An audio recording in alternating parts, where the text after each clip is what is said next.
disciples who he is, right? He's giving them evidence that he's God. He's able to control his creation with only his words. Guys, welcome to the video this week. I decided to come out here to the park and do it out here. It's a little bit cloudy, but not raining, so that's good. Anyways, guys, this week we are going to be reading about how Jesus calms the storm, and we're going to see how Jesus is showing his disciples how he is really in control of all of creation. But before we read today's passage, I want you to think about these two questions, okay? First one, is God really in control of everything? Is he in control of everything?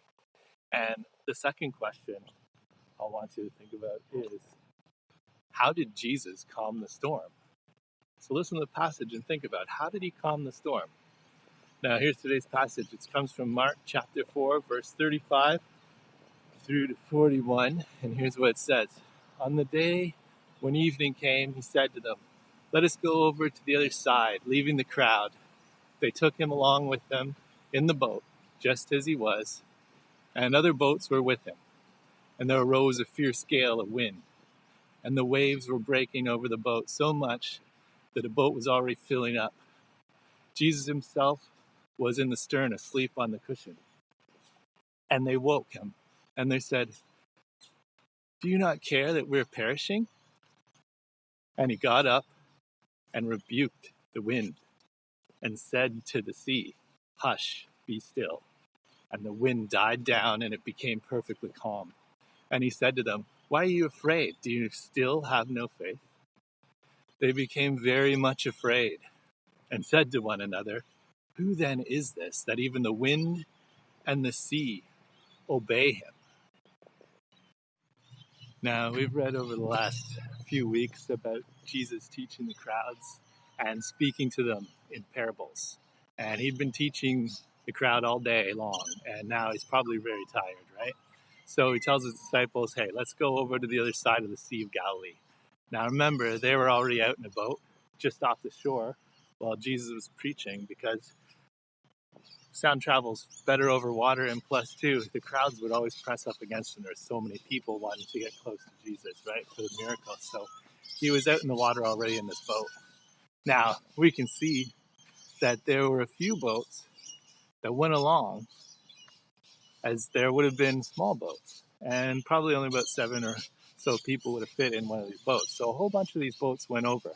Now, geographically, the Sea of Galilee, it's surrounded by mountains, and it's known to be extremely windy, and huge storms can come up on it that wouldn't normally come up in a small sea like this, create these huge waves. And actually, there is some historical records of some of these storms where the waves can get near 10 feet tall, like massive waves. And so, just so keep this in mind, we've got this in our head, this storm is massive. And so when we're told here that the boat was filling up with water and the waves were also coming and breaking over the boat, the disciples, many of them, fishermen, they're used to these storms, but this was a big one, right? Because they're afraid and actually wake Jesus up. So this was no little storm. This was a massive storm. And it also says that Jesus was sleeping. So he must have been very tired to sleep through a massive storm like this, right? So what happens? They wake Jesus up and they ask him, "Hey, don't you care that we're perishing?" Remember, they have seen Jesus heal the sick, make the blind to see, and they know that he cares. But they're panicking here, right? There's a huge panic. This storm is massive. So at the very least, we can see that they did wake him up. So they had enough sense to go to Jesus when they're in trouble. But anyways, remember the first question I asked you guys to consider at the beginning. How did Jesus calm this storm, right? That was the question I asked you to consider. So think about this. It says that in verse 39 that he simply used his own words. He said, "Hush, be still." Jesus just used his own words. This is incredible, right? Jesus stops this massive storm, the wind, the waves, instantly with only his words. Now, let's pause here and meditate on this for a minute. Sometimes, even today, there's Christians, right, who have a hard time believing that God created this whole world in 6 days with just his words. They want to entertain this false idea that, hey, maybe he used some process like evolution and billions of years as his process to do all these things. But let's read here in Genesis, the very beginning of the whole Bible. Let's read and see what it actually says here. So in Genesis chapter 1, the very beginning of the Bible, verses 1 to 3, here's what it says. In the beginning, God created the heavens and the earth. The earth was formless and void, and darkness was over the surface of the deep.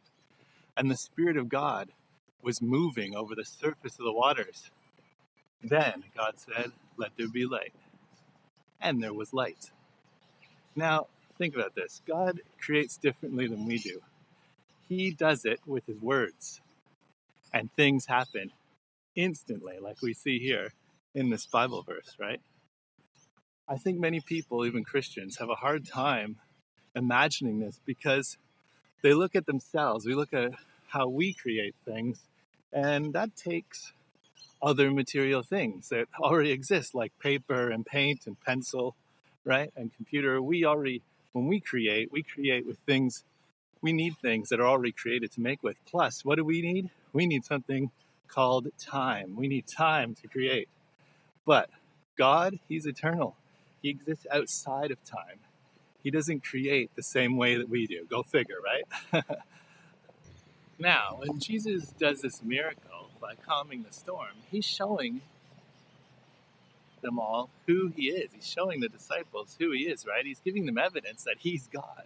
He's able to control his creation with only his words. And the disciples, hey, they seem to get this because at least they start to finally wonder. And we know this because it says they were afraid. It says actually they were very afraid. And they ask each other, who is this that even the wind and the waves obey him? Right? So they're starting to see these things and they're afraid because, hey, they've got God in the boat with them. And no human could possess this much control over creation with merely their own words. Now, remember the second question that I asked you to consider at the beginning of this video? Is God really in control of everything? Well, hey, I think we can see here by these passages that, yeah, God is in control. Jesus is showing us that he's God. He's in control of everything. Even nature obey his voice, right? His very words. Now, this makes Jesus' words very cutting, right? When he says, why are you afraid? Do you still have no faith? In effect, the disciples still didn't really believe that Jesus, who he said he was, when they had to wake him up and they were in a panic, they were afraid for their life. They didn't realize, hey, Jesus, God is right in the boat with them. The promised Messiah, right? God in the flesh is right there. They have no need to worry, but they did. And then Jesus called them out on this, said, hey, after all this time of showing you all these things, you still don't have any faith? Now, it's important for us today, right? We need also to let Jesus calm the storms in our life and trust in him, even unto death. And what does this mean? Well, we never need to be afraid again, right? Probably not. We will be afraid, but we don't need to be. But because we're full of sin and Jesus is working on us to sanctify us, making us more and more into the image of God we were created to be. So we don't need to worry. And we can be confident that Jesus, God, is looking out for us. Now, we can do this and we can trust and have this faith because Jesus conquered death, right? So we need not fear when we are following Jesus. He is more than able to calm our storms. Now, how do we grow this faith, right? Well, we need to obey God and we need to let him grow our faith by doing what? Like you're doing right now, right? Meditating on his word, the Bible. Now, hopefully your faith has been strengthened, guys, a little bit today after this short meditation on God's word. I know mine was making this video and sharing it with you guys. So anyways, guys, God bless every one of you watching this, and God willing, I will see you next week.